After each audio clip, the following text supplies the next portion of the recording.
I worked under Victoria Hayes, the youngest CEO in the city. People around me always said she was cold, strict, and impossible to impress. But I never saw her like that. I saw power, control, and something I could not explain. I told myself every day, I just respect her. But deep inside, I knew it was more than respect. One evening, I was sitting with my best friend Michael in a small cafe near the office. He looked at me and shook his head. Michael said, "Daniel, you're getting too close to her. She doesn't care about people like us." I laughed a little and replied, "You don't understand her like I do. She is different." Michael leaned forward and said sharply, "No, you are the one who doesn't understand. She uses people, and when she is done, she throws them away." I felt annoyed and answered, "That's not true. She trusted me more than anyone else in the company." Michael sighed and said, "That's what they all think before they get replaced." I stayed silent, but I didn't believe him. I couldn't, because every time Victoria looked at me, I felt like I mattered. At work, I gave everything I had. I stayed late, fixed problems others avoided, and handled pressure without complaining. Some employees warned me too. One of them whispered, "Be careful. She never keeps anyone close for long." I replied, "I am not like others. She sees my value." They just walked away, shaking their heads. Days passed like this until I started believing I was special to her. She once stopped by my desk and said, "You are not like the others." Those words stayed in my mind for days. I thought maybe I was important to her. Maybe I was more than just an employee. That belief slowly turned into something dangerous. I started working not just for the company, but for her approval. I even skipped meals just to finish her projects faster. I ignored sleep because I wanted her to notice me. Then one night, everything changed. My phone rang late. It was her assistant. "Mr. Daniel, the CEO wants to see you in her office." Now, my heart started beating faster. I stood up immediately. I thought maybe she was finally going to appreciate my work. Maybe she was going to promote me. Maybe everything I worked for was finally paying off. I fixed my shirt and rushed to her office building. When I entered, the atmosphere felt different. The lights were dim. The office was silent. Victoria was standing near the window, looking outside at the city. She didn't turn around when I entered. I said softly, "You wanted to see me?" She replied without looking back, "Yes." "Sit down." I sat down, nervous but excited. For a moment, there was silence. Then she turned around and placed an envelope on the table. I looked at it and asked, "What is this?" She said coldly, "Open it." My hand shook slightly as I opened it. Inside was a check, a very large amount. I looked up and asked, "What is this for?" She finally looked at me. Her eyes were cold, distant, and completely unreadable. She said, "This is your exit." I felt confused. "Exit? What do you mean?" She walked closer and said, "Daniel, you have done good work, but you are holding me back." I felt like I couldn't breathe. I asked, "Holding you back from what?" She answered without hesitation, "From bigger things. From a future I am building." I stood up immediately. "I gave everything for this company. For you," she replied, "and I am rewarding you." I laughed in disbelief. "You are paying me to leave?" She nodded slowly. "Yes. Take it as appreciation." My voice cracked. "Was I just replaceable to you?" She looked at me for a second, then said, "Everyone is replaceable." Those words hit me harder than anything in my life. I said, "I trusted you." She replied, "That was your mistake, not mine." I felt anger rising. "Did I mean nothing to you?" She turned away and said, "You meant what you were supposed to mean. Nothing more." I clenched my fists. "I love working for you." She responded coldly, "Love does not build companies, Daniel. Power does." There was silence. I realized I had already lost this conversation. My voice dropped. "So this is it?" She said, "Yes. Take the check and move on." I looked at her one last time, hoping to see even a small emotion. But there was nothing. Just power. Just distance. I picked up the envelope slowly. My hands were shaking, but I forced myself to stay calm. I said quietly, "I understand." She nodded once and turned back to the window. I walked toward the door. Before leaving, I stopped and said, "One day, you might remember me differently." She didn't turn around. She just said, "Goodbye, Daniel." I left the office, and in that moment, I felt something inside me break completely. I stepped out of the building, and the cold night air hit my face. I kept walking without looking back. Every step felt heavier than the last. I whispered to myself, "So this is how it ends." My phone started ringing. It was Michael. I answered in a broken voice. "I am outside the office." Michael said quickly, "I saw the lights." "What happened?" I stopped walking and said, "She paid me to leave." There was silence on the line. Then he said, "I told you." I closed my eyes and replied, "You were right." Michael's voice softened. "Where are you now?" I said, "Just walking." "I don't know." He said, "Come to the cafe." "I am waiting." I didn't answer. I just hung up. I kept walking through the empty streets. Cars passed by, but I didn't feel part of that world anymore. My mind kept replaying her words. Everyone is replaceable. I repeated it out loud, trying to understand it. Everyone is replaceable. A strange calm started forming inside me, mixed with pain. I sat down on a bench near the road. I looked at the check in my hand. It was heavy, but it felt useless now. I said quietly, "Was all my effort worth this?" For the first time, I felt something else besides sadness. I felt something shifting inside me. Not revenge yet, not anger fully, something in between. I stood up slowly and looked at the city lights. I said, "If I am replaceable, then I will become unforgettable." Then I walked toward the cafe where Michael was waiting, not as the same man who entered her office, but as someone who had just started losing everything he thought he knew. Before I reached the cafe, I stopped again and looked at the city one more time. I felt something inside me change completely. I said softly, "This is not my end. This is my start." I took a deep breath and wiped my face.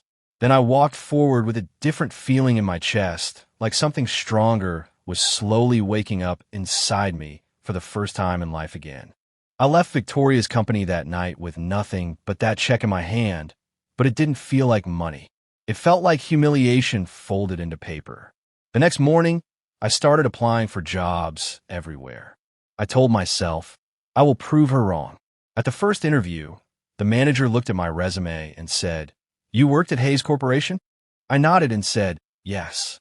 He leaned back and said, "Sorry, we are not hiring right now." I asked, "Is there any issue with my experience?" He avoided my eyes and said, "It's not personal. It's just the company name." I walked out and whispered, "So her shadow is still following me." I went to another office the same day. The receptionist looked at me and said, "Are you Daniel Carter?" I said yes. She checked something and replied, "We already received feedback about your profile." I felt cold. I said, "Feedback from who?" She didn't answer, just said, "We cannot proceed." Outside the building, I sat on the stairs and said to myself, she didn't just fire me. She erased me. My phone rang. It was my brother Andrew. I answered, "Yeah." Andrew said coldly, "I heard you left Hayes Corporation." I said yes. He replied, "So it's true then. You lost everything." I said, "I didn't lose everything. I'm still standing." He laughed slightly and said, "Standing? You are unemployed, Daniel." That hit me hard. I said, "You don't understand what happened." Andrew said, "I understand enough. You trusted the wrong person." I stayed silent. He said, "Don't call me until you fix your life." And then he hung up. I stood there with my phone shaking in my hand and said, even my own blood doesn't believe in me anymore. That night, I met Michael at a small cafe. He looked at me and said, "You look destroyed." I tried to smile and said, "I am fine." He shook his head and said, "No, you are not." I said, "She paid me to leave Michael." Like I was nothing. He looked down and said, "I told you she was dangerous." I said loudly, "Don't start that again." He raised his hands and said, "I am not your enemy." I sighed and said, "Then what am I now?" He said quietly, "You are someone who needs to rebuild." I looked away and said, "I don't even know where to start." Michael said, "Start by accepting reality." I said, "Reality is I am worthless now." He replied, "No, reality is you are just at the beginning." After that, I moved into a small apartment. It was cheap, broken, and empty. Every night, I sat on the floor and said, "Is this my life now?" I would remember Victoria's face again and again. She didn't shout. She didn't hesitate. She just ended me like I was nothing. I whispered, "How can someone you love treat you like this?" Days passed. I stopped getting calls. I stopped getting interviews. One evening, I sat outside the building and said, maybe Michael was wrong too. Then an old man sat next to me. He said, you look like someone who lost everything. I said, I did. He smiled and said, good. I looked at him and said, good. He nodded and said, loss is the first step to clarity. I asked, who are you? He said, Henry Lawson. I said, never heard of you. He laughed and said, that is fine. Most people only hear me when they are broken. I said, I am not interested in philosophy. He replied, good. I'm not here for philosophy. I am here for truth. I said, and what truth is that? He looked at me and said, pain is either your prison or your weapon. I stayed silent. He stood up and said, choose quickly, Daniel Carter. I asked, how do you know my name? He smiled and walked away without answering. That night, I couldn't sleep. I kept repeating his words. Pain is either your prison or your weapon. The next day, I found him again.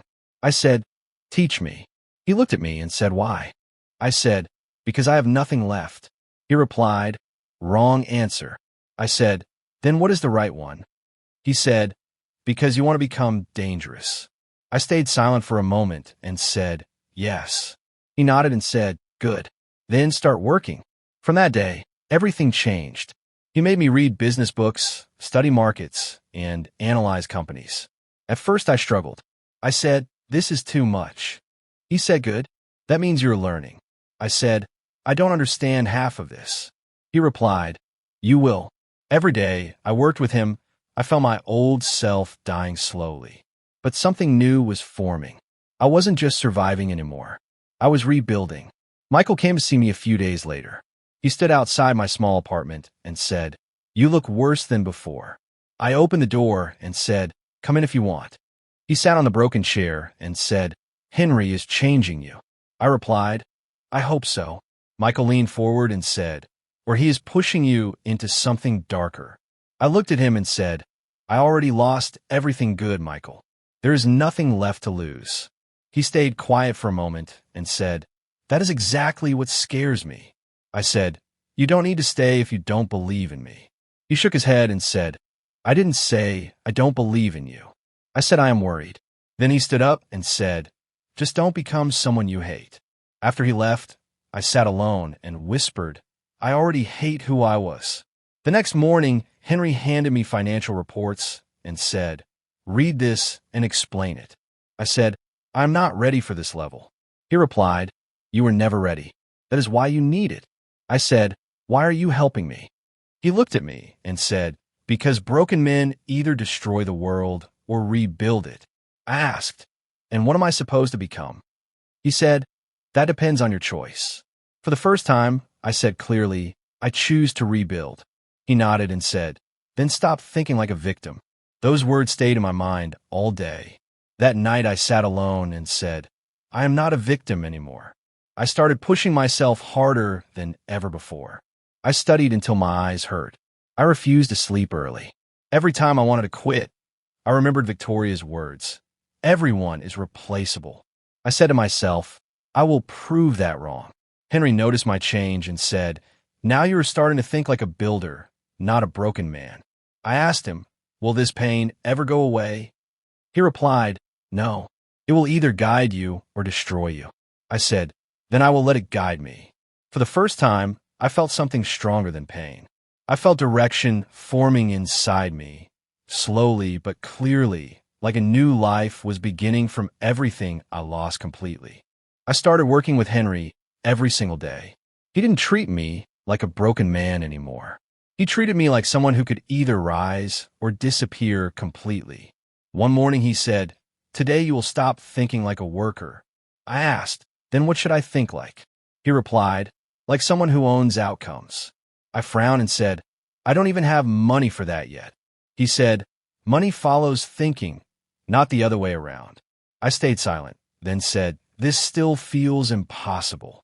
He looked at me and said, everything powerful starts that way. That was the first time I started understanding business beyond survival. Weeks later, Henry introduced me to Olivia Grant. He said, she is an investor. Don't impress her. Be honest. I nodded and said, What if she rejects me? He replied, then you weren't ready anyway. I met Olivia in a small conference room. She looked at me and said, you look too young to be serious about investments.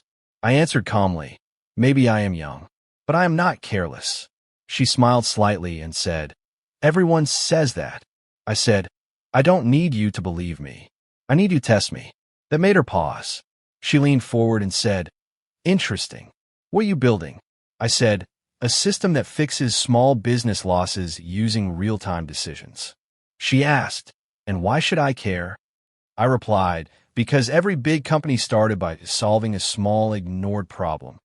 She looked at Henry and said, he talks differently. Henry said, because he has nothing left to lose. Olivia looked back at me and said, that's dangerous. I said, we're useful. After a long silence, she said, I will give you a small investment. Don't waste it. I nodded and said, I won't. That was my first real chance. Later, I sat with Henry and said, she actually agreed. He said, she didn't agree. She tested you. I asked, then why help me?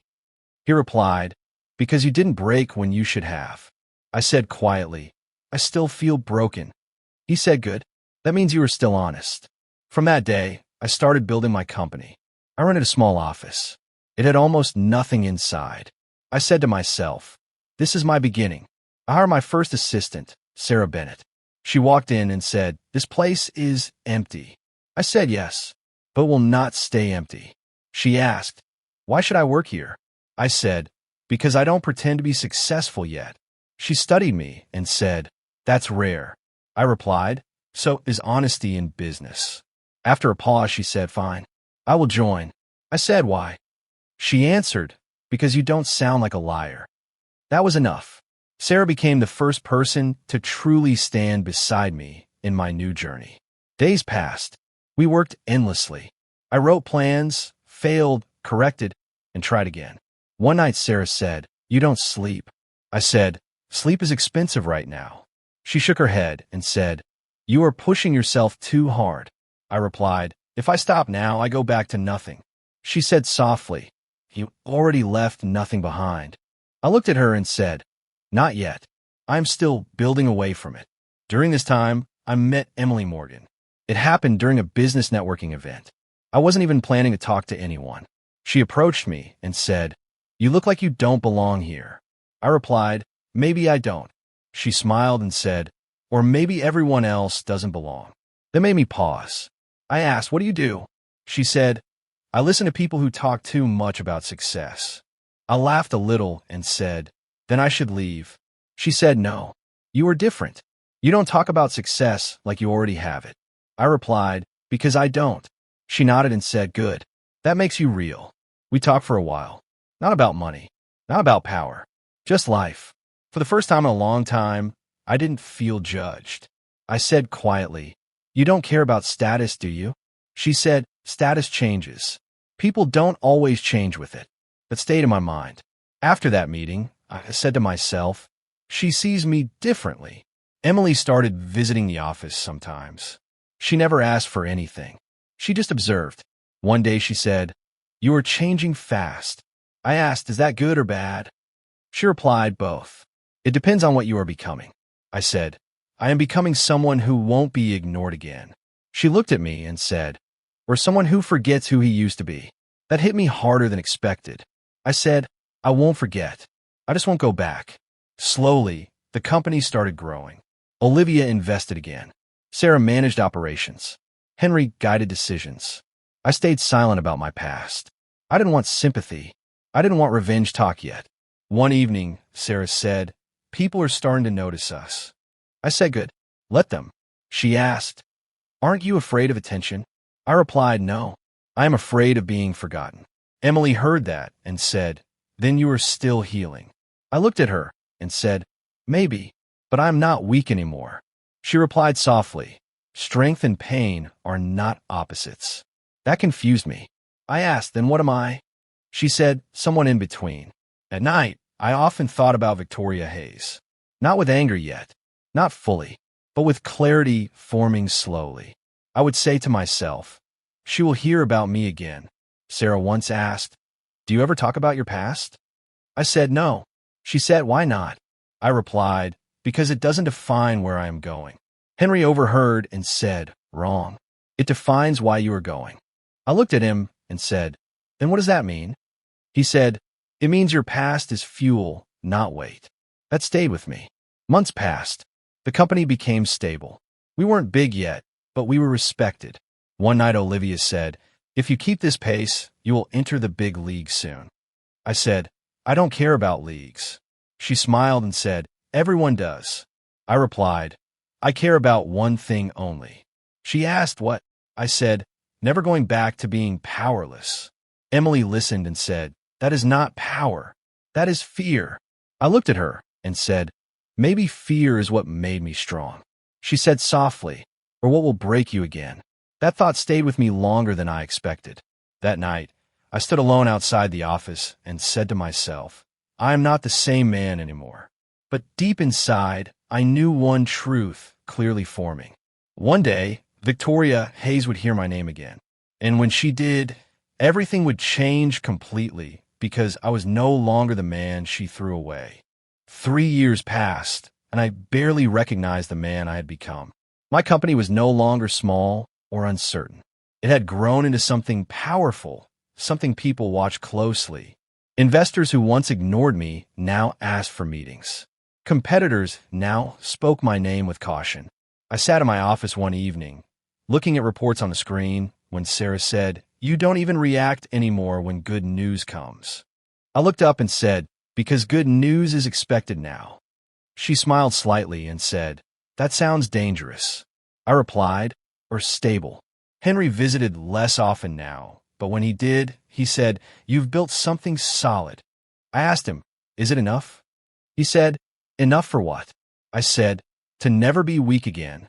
He looked at me for a moment and said, then you are still not free. I didn't answer him. Emily stood by me through everything. One evening she said, you don't talk about your past anymore. I replied, there is no point. She asked, or you just don't want to feel it? I said, feeling it changes nothing. She looked at me and said, that's not true. It changes you. I stayed silent. She added softly, just don't let it turn you into someone you don't recognize. I said, I already changed a long time ago. She replied, yes, but I still see pieces of the old you. That stayed with me longer than I expected. Then everything shifted. Michael called me one evening. He said, you won't believe what I'm hearing. I said, about what? He replied, Victoria Hayes. I paused and said, what about her? He said, her company is collapsing. Richard Cole is destroying her position in the market. She is losing everything. I stayed quiet for a moment. Michael said, are you listening? I replied, I am. He said, people are leaving her. Investors are pulling out. It's bad. I said, and why are you telling me this? He hesitated and said, because I know what she did to you. I replied, that's in the past. He said, are you sure? I ended the call without answering. I sat there for a long time and said to myself, so she is falling. But I felt nothing. No satisfaction, no anger, no relief, just silence. For days after that, her name kept appearing in reports, conversations, and headlines. But I ignored it all until the email started. The first email was simple. Daniel, we need to talk. I deleted it. Then another came. Please, this is important. I ignored it again. Then call started. Unknown numbers. Then her assistant. Then direct messages.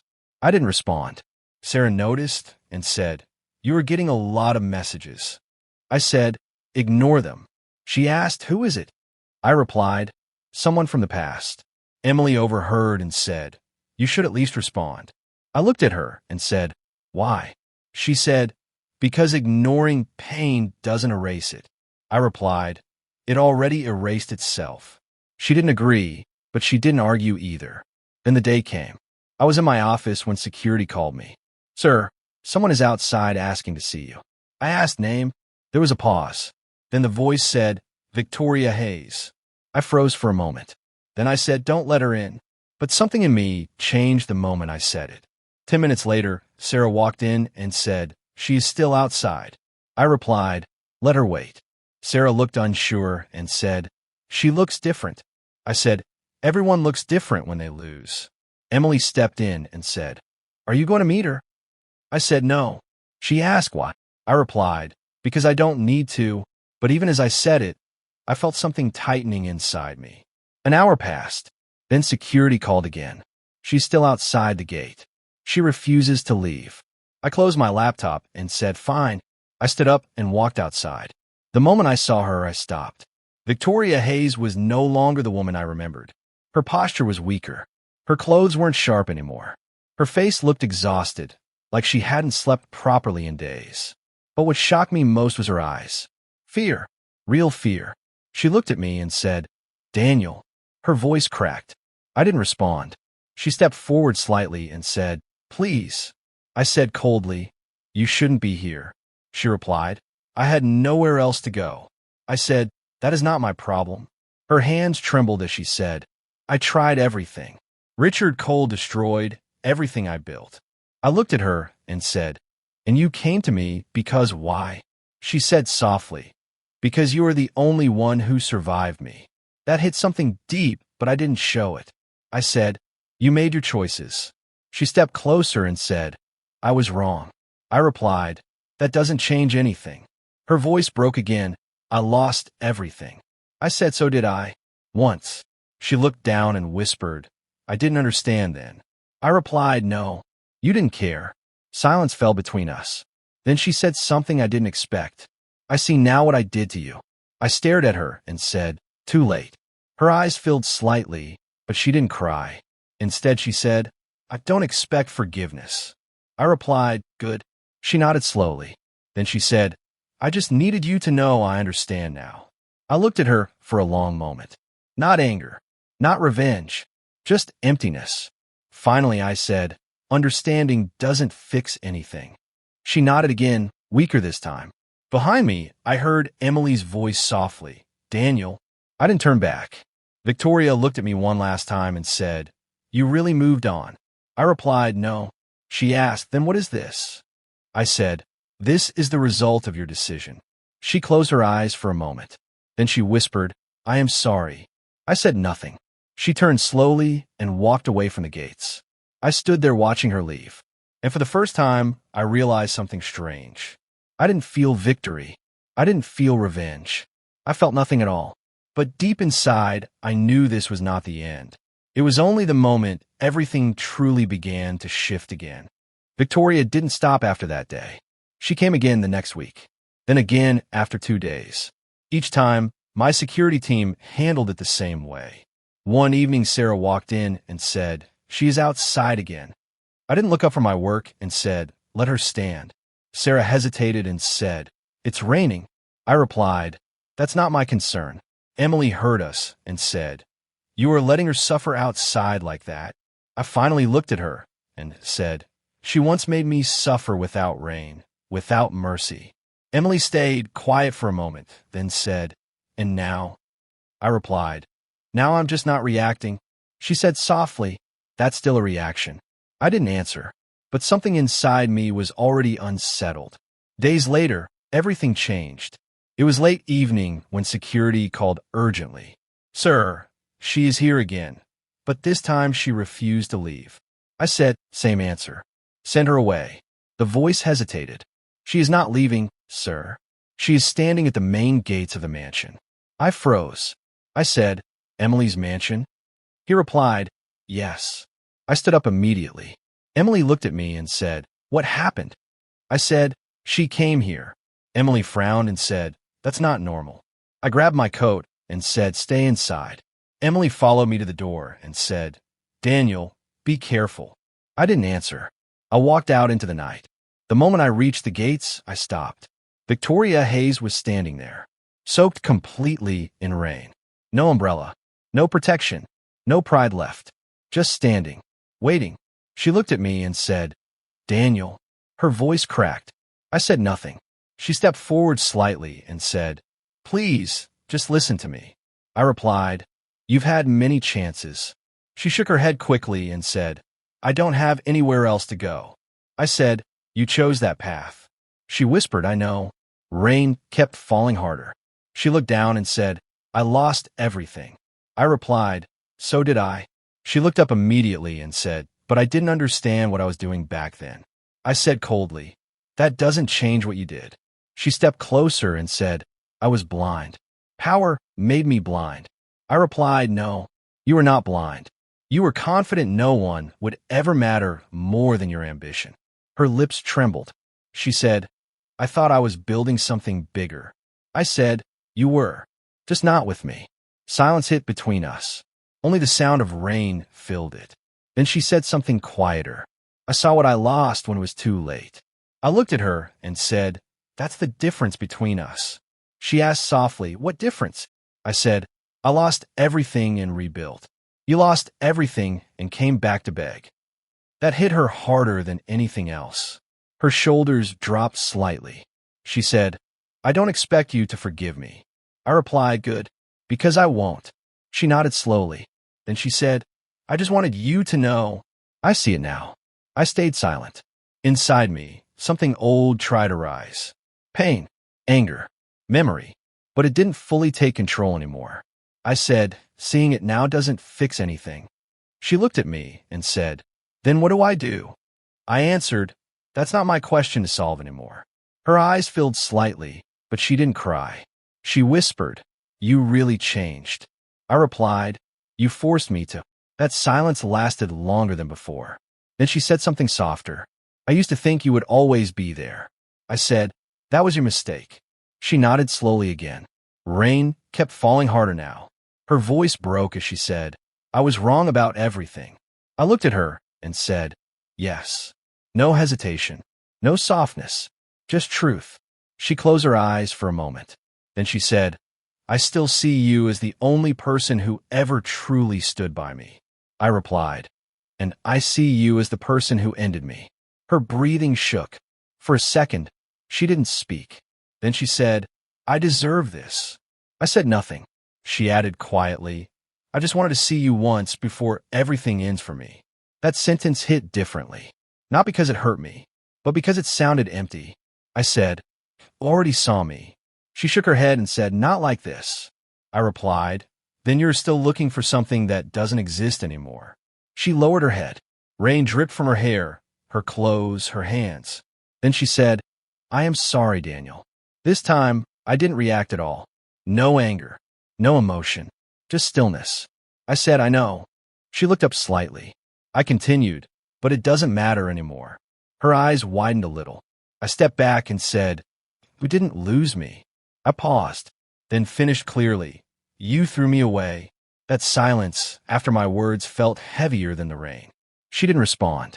She just stood there, frozen. I turned around and walked back toward the mansion. Behind me, I heard her voice faintly. Daniel, but I didn't stop. I reached the door and paused for a second. Emily stood there watching me. She asked softly, what did you do? I said, nothing.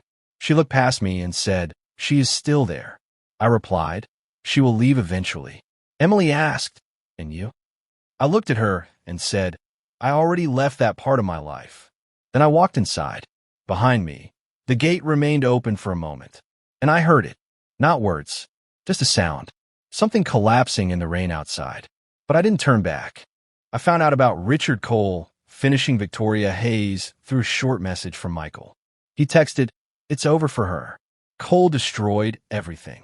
I stared at the message for a long time. Then I replied, what do you mean by over? He called me immediately. Michael said, her company is gone. Completely finished. She's not a CEO anymore. I stayed silent. He added, no investors. No support. Nothing left. I asked calmly, and her? He hesitated and said, she's trying to rebuild, but no one trusts her anymore. I replied, that's how the world works. Michael said softly, you don't sound angry. I answered, I am not. He asked, then what are you? I said nothing, just distant. After that call, I sat for a long time without speaking. No anger came back. No satisfaction either. Just silence. Days later, Emily walked into the room and said, you were too quiet lately. I replied, there is nothing left to fight. She asked, does that make you happy? I thought for a moment and said, no, it makes me calm. She looked at me carefully and said, that's not the same thing. I said, maybe it is now. She didn't argue. Instead, she said something different. Then marry me properly. Not with stress. Not with chaos. Just peace. I looked at her and said, "Are you sure?" She nodded and said, "I don't need drama. I need you." That was the simplest decision I ever made. We got married quietly. No media. No attention. No big crowd. Just a small ceremony with people who actually mattered. Sarah cried a little and said, "I never thought I would see you this peaceful." I replied, "I didn't think I would reach here either." Henry was there too. He looked at me and said, "You didn't become powerful." I asked, "Then what did I become?" He said, "Balanced." That's harder. I didn't fully understand, but I nodded.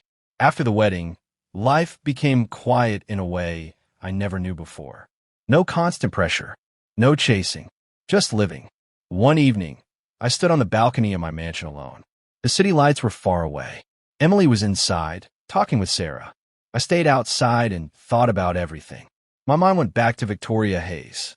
Not the way she looked at the end, but the way she used to stand tall, confident, untouchable. I whispered, "You really thought you would never fall." A strange calm came over me. I wasn't smiling. I wasn't angry. Just aware.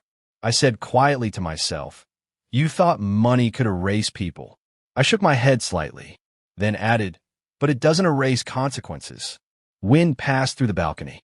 I leaned on the railing and said, "Life didn't punish you because of me." I paused, then finished, "It just balanced things." Inside the house, I heard Emily laugh softly. That sound felt more real than anything from my past. I turned slightly and said under my breath, "This is what peace sounds like." My phone buzzed again. It was Michael. He sent a final message. "People say she is completely alone now." I looked at it and didn't reply. Instead, I deleted the chat because I didn't need updates anymore. That part of my life was finished.